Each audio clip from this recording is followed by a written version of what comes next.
Warahmatullahi wabarakatuh. Pada kesempatan kali ini kita akan membahas tentang ikhtiaru jinsil janin atau memilih jenis kelamin untuk janin. Janin itu adalah bakal bayi yang akan lahir yang masih berada di dalam kandungan, itu janin namanya. Bainal musyru'iyah wal hadr, antara disyariatkannya dan juga bahayanya. Kita akan membahas ini. Ini ditulis oleh Profesor Dr. Muhammad Abdurrahman Ad-Duwaini. Nah, ini beliau adalah Profesor Fikih Perbandingan di Fakultas Syariah dan Qanun di Kairo.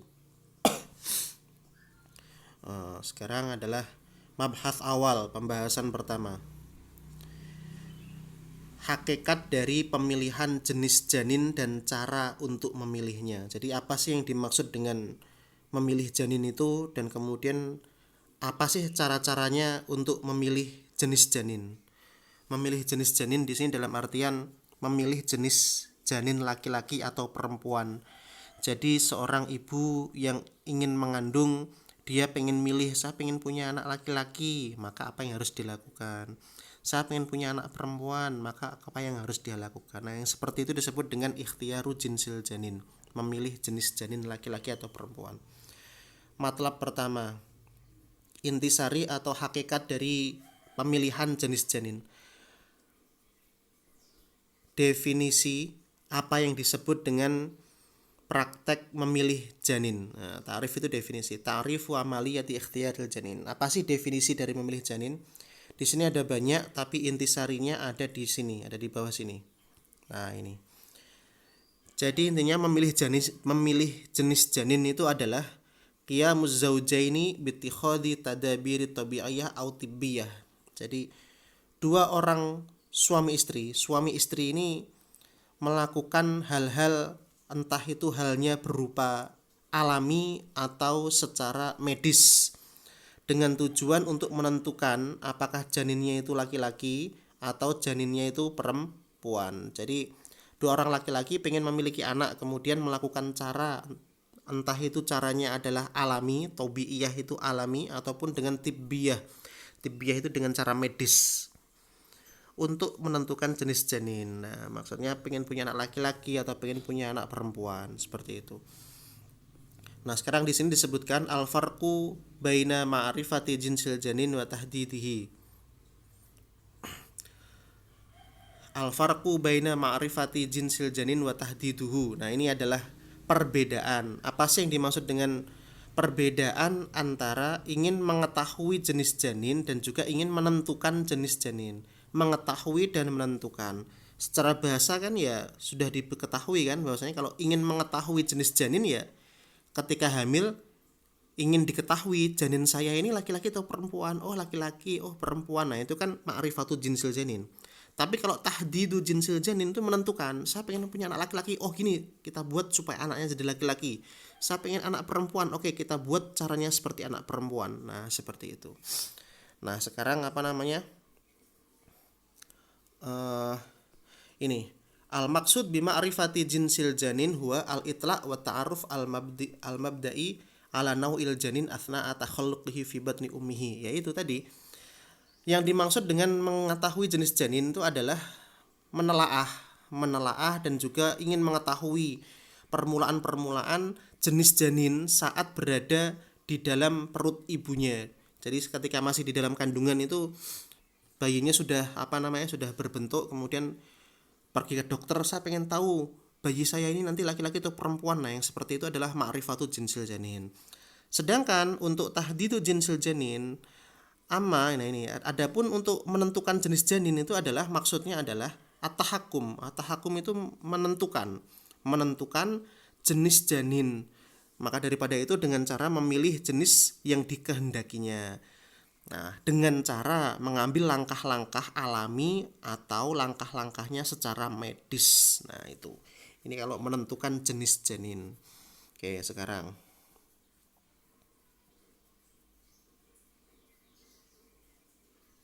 Nah, ini sekarang muhaddatat jinsil janin. Asbata al-ilm al-hadits annahu minal mungkin ma'rifatu jinsil janin min khilali thalathi marohil. Jadi apa namanya? Pengetahuan modern itu menetapkan bahwasanya kita memungkinkan bagi kita untuk mengetahui jenis janin itu dengan cara 3 periode atau dengan cara 3 tahapan.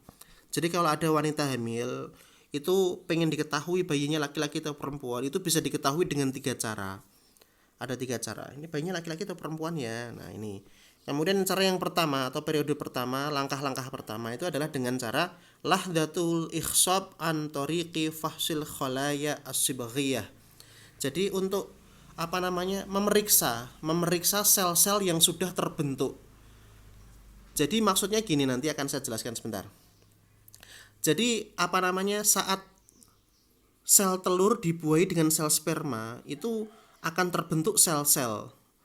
2 berubah menjadi 4 berubah menjadi 8 berubah menjadi 16 dan seterusnya. Nah, sel-sel yang baru saja terbentuk ini bisa diketahui janinnya nanti kira-kira laki-laki atau perempuan. Dengan cara gimana? Ini kita jelaskan. Yatahaddadu jinsul janin mundzu lahdhatil ikhsab al-ula. Jadi jenis kelamin janin itu bisa diketahui sejak pembuahan yang pertama. Jadi meskipun belum berkembang itu jenis janinnya sudah bisa diketahui, meskipun baru pembuahan antara sel telur laki-laki dengan sel sperma laki-laki dengan sel telur perempuan itu sudah bisa diketahui nanti ini anaknya laki-laki atau perempuan. Dengan cara antoriki ma'rifati nau'il hayawan al-manswi al-mukhsab. Nah, jadi dengan cara mengetahui jenis sel sperma yang membuahi, al-mukhsib ini yang membuahi. Jadi sel sperma itu yang membuahi itu jenisnya apa? X atau Y. Nah, itu. Ini kita jelaskan. Fa idza kana talqih li hayawanan manwi yahmilu syaratu dzukurah Y. Nah, jika sel sperma itu membawa kromosom, syaratu dzukurah itu kromosom berupa kromosom Y, dan sel sperma laki-laki ini masuk kepada sel telur perempuan, yang dimana sel telur perempuan itu kromosomnya adalah X, maka janinnya akan menjadi laki-laki dengan izin Allah Subhanahu wa taala. Adapun amma idza kana atalqih bikain manwi yahmilu syaratal unutha X. Nah ini. Jika sel spermanya itu membawa kromosom X, maka janinnya itu nanti akan menjadi perempuan. Nah, bentar, saya ini kan. Nah, jadi gini, Saya bentar.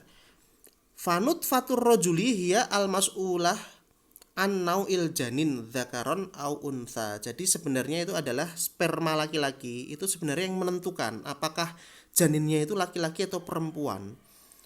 Jadi yang menentukan anaknya itu nanti laki-laki atau perempuan itu bukan sel telurnya istri tapi sel spermanya suami.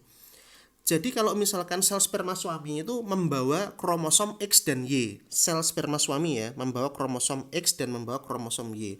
Sementara sel telur istri itu membawa kromosom hanya satu, yaitu X saja. Jika kebetulan sel sperma suami ini yang membuahi adalah kromosom berupa kromosom Y, maka janinnya jadi laki-laki. Nah gitu. Tapi kalau misalkan sel kromosom laki-laki, sel sperma laki-laki yang membuahi adalah yang berupa X, maka janinnya akan terjadi janin perempuan. Nah, maka ini nanti ketika terjadi pembuahan pertama itu diteliti oleh dokter, kira-kira sel sperma yang membuahi sel telur ini X atau Y ya. Kalau Y maka janinnya laki-laki, kalau X maka janinnya perempuan, seperti itu. Jadi yang menentukan laki-laki perempuannya itu adalah sel sperma laki-laki gitu. Nah kemudian habis itu yang cara kedua untuk mengetahui jenis janin, apakah janinnya ini laki-laki atau perempuan, yaitu adalah fahsul ghadat at-tanasuliyah. Jadi memeriksa anggota sel reproduksi. Nah, memeriksa bakal reproduksi. Jadi reproduksi di sini apa? Kalau laki-laki ya berupa zakar, kalau perempuan berupa vagina gitu kan. Nah, tapi kan belum terbentuk. Ini masih masih bayi, janinnya masih kecil sehingga belum bisa diketahui punya zakar atau punya vagina, belum bisa diketahui. Tapi meskipun belum bisa diketahui, itu bisa diketahui dari bakalnya, atau kira-kira nanti ini akan membentuk nanti kira-kira ini akan membentuk zakar. Oh, yang ini kira-kira nanti akan membentuk vagina, seperti itu. Haitsu innahu minal mungkin ma'rifatu nau'il janin an tariqi fasil ghadat at-tanasuliyah. Mungkin dilakukan untuk mengetahui jenis janin dengan cara memeriksa, fasun itu memeriksa ya, dengan cara memeriksa bakal reproduksi khilal al usbu as-sadis awis sabi, saat berada di minggu ke-6 atau minggu ke-7. Jadi saat minggu ke-6 dan saat minggu ke-7 itu sudah bisa diketahui ini nanti janinnya laki-laki atau perempuan. Dengan cara apa? Dengan cara memeriksa kira-kira ini yang akan terbentuk nanti ini adalah zakar ataukah vagina. Nah, itu bisa diketahui. Itu cara yang kedua. Tapi ini berada di minggu ke-6 atau minggu ke-7 dari kehamilan. Kemudian habis itu mana ini? Nah, ini yang cara yang ketiga, zuhurul a'dha at-tanasuliyah, munculnya anggota sel reproduksi. Nah, dalam periode seperti ini janinnya sudah besar sehingga sudah muncul zakar dan juga sudah muncul vagina. Haitsu tadharu al-a'dha at-tanasuliyah lil janin kharijiyan fil usbu ats-tsani asyar haitsu yumkin tamyizuha ma'rifatu nau'il janin ya. Di periode seperti ini sudah kelihatan zakarnya atau kelihatan vaginanya, sehingga ketika diperiksa dengan USG atau dengan cara USG 4 dimensi itu bisa ketahuan laki-laki dan perempuannya. Itu 3 cara atau 3 tahapan untuk mengetahui jenis kelamin dari janin. Itu untuk mengetahuinya. Nah, sekarang adalah al-asbab ad-dafi'ah li ikhtiyari jinsil janin. Nah, ini adalah sebab-sebab. Mengapa sih orang-orang ingin memilih jenis janin? Mengapa kok pengen memilih jenis janin? Pengen laki-laki atau pengen perempuan? Sebenarnya apa yang menyebabkan orang kok pengen memilih itu? Yang pertama adalah ruhbatul walidaini bi ikhtiyari nau'in muayyan, dzukur au inas. Jadi dua orang suami istri ini memang pengen memiliki salah satu jenis kelaminnya, entah itu laki-laki atau entah itu perempuan. Misalkan dua orang suami istri ini sudah memiliki banyak anak laki-laki. Anak laki-lakinya udah banyak. Kemudian ingin memiliki anak perempuan. Nah, ataupun sebaliknya. Maka ketika terjadi seperti ini, laki-laki dan perempuan suami istri ini ingin memilih jenis janin yang lahir itu seperti apa. Sudah terlalu banyak anak laki-laki tapi belum punya anak perempuan, maka pengen anak perempuan. Ataupun sebaliknya, sudah banyak anak perempuan tapi belum punya anak laki-laki, maka pengen punya anak laki-laki. Kemudian yang kedua, ayyufaddila az-zawjani jinsan al-akhar. Ya, memang suami istri ini menghendaki salah satu jenis kelamin saja di antara yang lain. Wa yarghubani fi injabil jinsi alladhi yufaddilanihi wa ghaliban ma yakunu huwa dzakarna. Pada periode yang nomor 2 ini memang suami istri ini mengunggulkan salah satu jenis kelamin gitu di antara yang lainnya. Nah, biasanya yang dikehendaki ini adalah yang laki-laki. Jadi mayoritas anak orang di Arab itu pengen anaknya itu bukan pengen anak perempuan tapi pengen anak laki-laki. Kalau di Indonesia relatif ya. Kalau saya sendiri suka anak perempuan. Kalau istri saya suka anak laki-laki. Ya, itu relatif sebenarnya. Nah, kemudian yang ketiga, antufaddila al-usroh al-ikthar minadz-dzukur alal hisab al-inath natijah lidawai amniyah au siyasiyah au iktisodiyah. Jadi memang keluarga itu memang menghendaki ingin memiliki banyak anak laki-laki daripada anak perempuan. Mengapa? Karena untuk sebab keamanan ataupun politik ataupun ekonomi. Nah, ini. Kalau politik kan memang ya raja harus punya anak laki-laki untuk bisa meneruskan tahtanya, seperti itu kalau politik. Sementara kalau untuk keamanan dan juga ekonomi, orang-orang Arab sana itu berpendapat bahwasanya anak laki-laki itu memiliki peluang pekerjaan yang lebih besar daripada perempuan. Mengapa? Karena di Arab sana itu penjaga toko, penjaga supermarket itu mayoritas laki-laki. Tukang jual sayur itu semuanya laki-laki, nggak ada yang perempuan di Arab sana itu. Makanya orang-orang Arab sana itu lebih menghendaki anak itu laki-laki bukan anak perempuan. Tapi kalau di Indonesia tukang sayur perempuan, kemudian jaga toko perempuan. Nah, seperti itu ya. Jadi sebenarnya di Arab sana itu banyak orang yang ingin menghendaki anak laki-laki karena sebab faktor itu tadi. Oke, sekarang yang nomor 3, al-wiqayah minal amrad al-wirathiyah aw tasyawuhat al-khilqiyah qabla wuqu'iha walati tusibu ahadul jinsaini minal aulad dunal akhar. Nah, misalkan seperti ini. Ingin menghendaki jenis kelamin tertentu karena memang ada penyakit yang dikhawatirkan penyakit tersebut akan menular ke anaknya jika anaknya memiliki kelamin tertentu. Contohnya misalkan sang ibu pernah menderita kanker payudara misalkan. Dia nggak ingin punya anak perempuan karena kenapa? Kalau punya anak perempuan nanti saya takutkan anak saya nanti juga punya kanker payudara. Makanya haruslah anaknya supaya laki-laki supaya nggak kena kanker payudara seperti itu. Nah, contohnya itu seperti itu. Kemudian berikutnya, sudah. Nah, sekarang matlab tsani, al matlab ats-tsani. Turku ikhtiyari jinsil janin. Cara. Nah, sekarang kalau tadi kan cara menentukan. Kalau tadi kan cara menentukan cara menentukan. Cara mengetahui jenis janinnya apa. Kalau sekarang cara menentukan. Jadi kalau pengen punya anak laki-laki itu gimana, punya anak perempuan gimana? Caranya ini ternyata ada dua. Yang pertama adalah cara alami, yang kedua adalah dengan cara medis. Nah, ini. Jadi cara untuk memiliki anak, pada anak itu laki-laki atau perempuan itu ada dua, cara alami dan juga cara medis. Akan kita bahas dulu yang cara alami, aturuk atau biiyah, cara alami. Sebagai informasi saya katakan di sini bahwasanya secara alami ini boleh dilakukan. Tapi kalau untuk cara medis nanti ada perbedaan pendapat dan dikupas lebih detail. Jadi kita bahas dulu cara-cara alami ya. Cara alami pengen punya anak laki-laki atau pengen punya anak perempuan. Ini silahkan disimak baik-baik kalau misalkan antum nanti pengen punya anak laki-laki atau pengen punya anak perempuan. Cara alami. Yang pertama adalah thariqah al-ula, cara pertama. Taghyir dzuruf wa halatul qanah atanasuliyah indal mar'ah. Isti'malul ghusul al-munasib. Jadi gini, mengubah kondisi dan keadaan saluran reproduksi bagi wanita. Saluran reproduksi di sini wanita adalah vagina dan rahim ya. Dengan cara menggunakan cairan-cairan yang khusus. Maksudnya gimana? Jadi gini. Tuhdafu hadhihi at-tariqah ila taghyiril wasatil kimai lil mubhil yakuna qalawiyan al-munah. Jadi cara ini itu dengan cara mubhil ini vagina ya. Jadi vagina itu dibuat entah itu qalawi, kilwi ataupun hamidoh. Jadi kilwi itu adalah basa, bukan basah ya, tapi basa bersifat alkali. Silahkan antum cari di Google basa itu apa, alkali itu apa. Singkat cerita, basa atau alkali itu adalah lawan kata dari hamid. Hamid itu apa? Asam. Jadi kalau hamid itu asam, kalau kilwi itu adalah basa atau bersifat alkali. Jadi vagina wanita itu bisa dibuat asam atau bisa juga dibuat alkali. Bedanya apa? Bedanya seperti ini.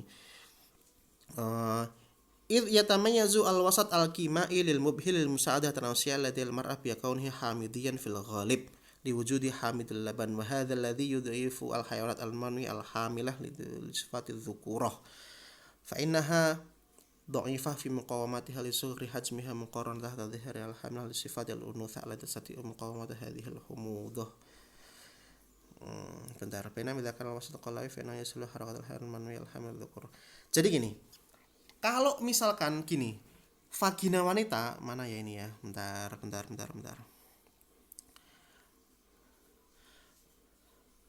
Vagina wanita misalkan sifatnya itu hamid. Nah, ini hamid. Vagina wanita ini sifatnya asam.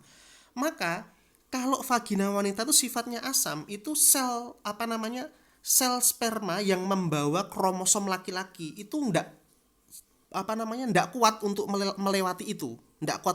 Yang bisa kuat melewati vagina yang asam itu adalah kromosom X atau untuk anak perempuan. Maka ketika vagina laki perempuan ini asam, maka yang akan terjadi adalah yang akan membuahi sel telurnya itu adalah kromosom dari laki-laki itu kromosom X, yaitu nanti akan menjadi anaknya perempuan. Itu kalau vaginanya asam. Nah, sekarang kalau kebalikannya, kalau vaginanya itu kilwi, nah itu kan, kalau vaginanya itu kilwi atau bersifat basa, maka itu mempermudah gerakan sel sperma yang membawa sifat-sifat laki-laki. Nah, seperti itu. Jadi di sini dengan cara mengubah jalur reproduksi wanita itu asam atau kilwi atau basa. Kalau vagina perempuan itu dibuat asam dengan cara cairan khusus, maka yang akan terjadi adalah anaknya kemungkinan besar itu perempuan. Kenapa? Karena kromosom laki-laki tidak bisa melewati vagina yang asam. Tapi kalau misalkan dibuat kilwi atau dibuat basa bersifat alkali, itu memudahkan kromosom laki-laki untuk melewatinya, sehingga kemungkinan besar yang akan lahir anaknya adalah anak laki-laki. Nah, seperti itu. Nah, jadi ini menggunakan cairan-cairan khusus atau menggunakan cairan khusus kira-kira untuk jalur reproduksinya dibuat asam atau dibuat kilwi. Kilwi ini basa. Kalau dibuat asam, maka kemungkinan besar yang lahir adalah anak perempuan, sementara kalau dibuat kilwi, kemungkinan besar yang lahir adalah anak laki-laki. Seperti itu. Itu cara yang pertama ya. Cara yang pertama. Kemudian cara yang kedua, at-thariqah ats-tsaniyah, an-nizam al-ghadai, dengan cara pola makan. Nah, ini pola makan. Pola makan di sini adalah, sebentar ini langsung saja saya ini kan, mana ini?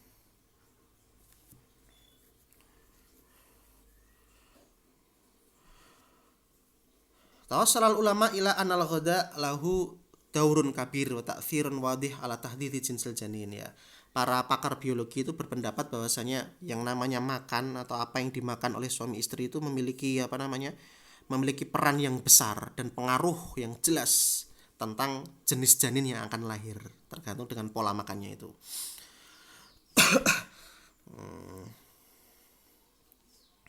Bentar.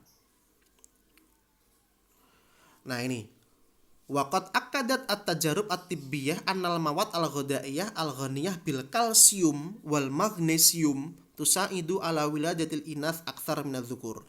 Jadi kalau suami istri itu makan makanan-makanan yang memiliki banyak kalsium ataupun banyak magnesium, itu kan bagi laki-laki dan perempuan makan jenis makanan yang memiliki banyak kalsium dan magnesium.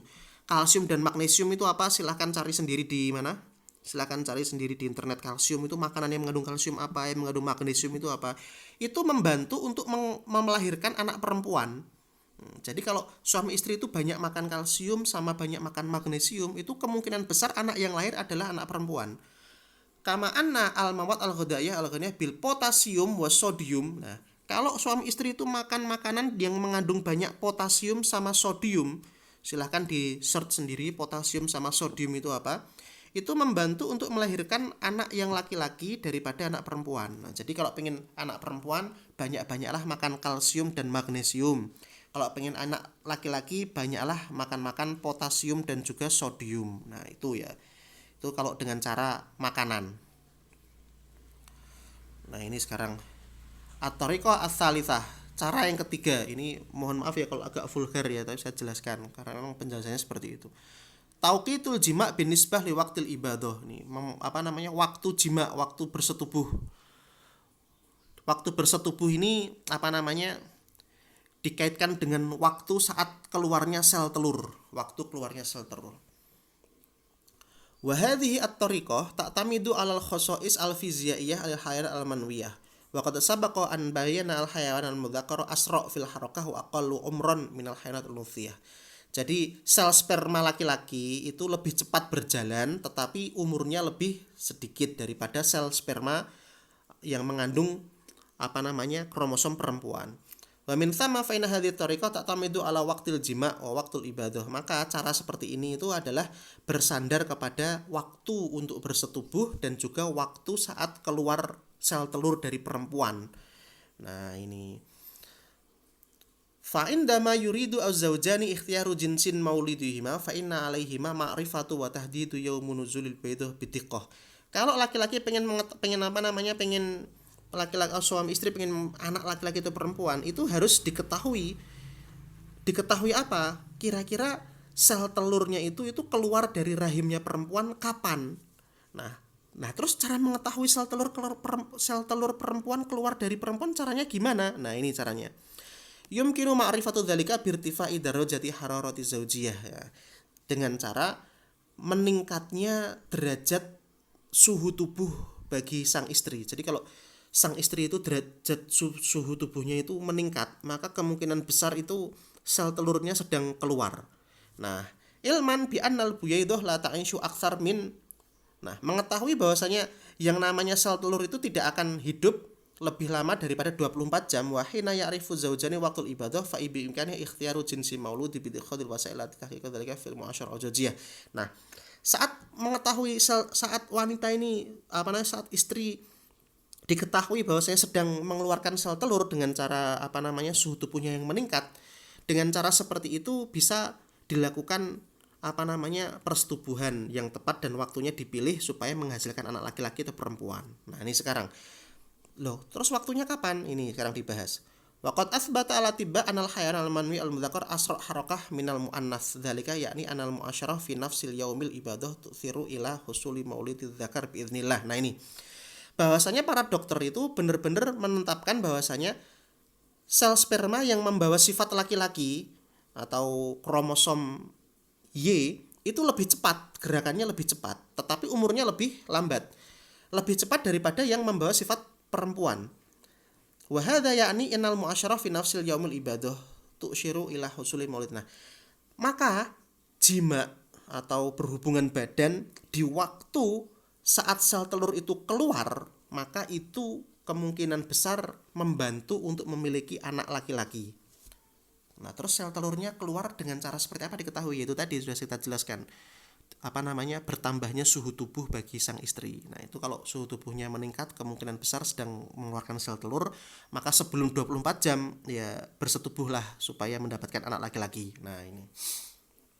Mengapa? Karena saat pertama kali keluar telur, li'annahu ghaliban yakunul wasat atanasuli munasiban li uburin nutfah dzukuriyah bisur'ah.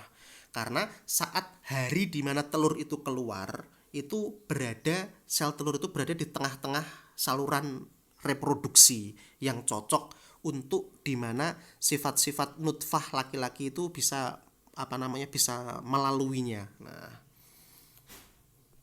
gitu kan. Nah, terus kemudian walakin idza sabaqat al muasyarah yaumul ibadah yaum au bi yaumaini mathalan. Namun ketika persetubuhan itu dilakukan di hari setelah sehari atau 2 hari setelah sang istri mengeluarkan sel telur, fa innal ihtimal fil husul maulud mudzakkar off, maka kemungkinan besar anaknya laki-laki itu berkurang karena sel telur laki-laki ini bisa tidak sampai kepada sel telur perempuan itu. Di anal wasat atanasuli yukunu indaidin fil ghalib hamidiyan sobul marosil hayalamani. Karena saluran reproduksi bagi wanita saat sudah sehari atau 2 hari itu menjadi asam, dan saat menjadi asam maka susah bagi bagi kromosom laki-laki untuk melewatinya. Nah, seperti itu. Jadi di cara kedua ini adalah dengan cara melihat saat sang istri bertelur mengeluarkan sel telurnya ini saat kapan? Ya, saat suhu tubuhnya meningkat. Maka saat suhu tubuhnya meningkat hari itu juga kalau bisa bersetubuh supaya mendapatkan anak laki-laki. Karena kalau sudah lewat sehari atau 2 hari saluran reproduksi wanita menjadi asam dan itu menyulitkan sel sperma yang membawa sifat laki-laki untuk melaluinya. Nah, seperti itu ya. Itu cara yang kedua. Nah, sekarang cara yang keempat. Tikrarul jima wal ilaj al muta'amik. Ini tadi saya mohon maaf kalau agak bahasanya agak vulgar ya. Jadi mengulang-ulang bersetubuh. Jadi bersetubuhnya diulang-ulang dan juga ilaj al muta'amik itu dimasukkan dengan cara masuk yang dalam. Masuk yang dalam itu gimana? Ya dibayangkan sendirilah masuk yang dalam itu gimana. Haitsu yara al ba'd anna tikrarul jima qabla wa ba'da tabwid yutihu fursah akbar lil hayat dzukuriyah antal kail buaidah. Nah, ini.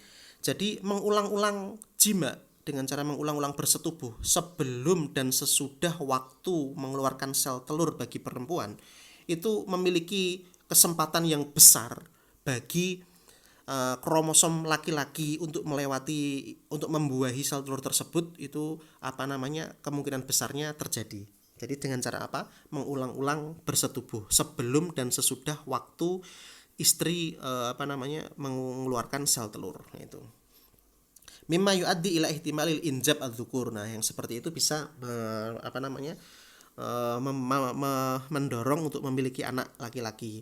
Jadi sebelum dan sesudah keluarnya sel telur itu melakukan jima berulang-ulang itu membantu untuk mendapatkan anak laki-laki. Nah, itu kan.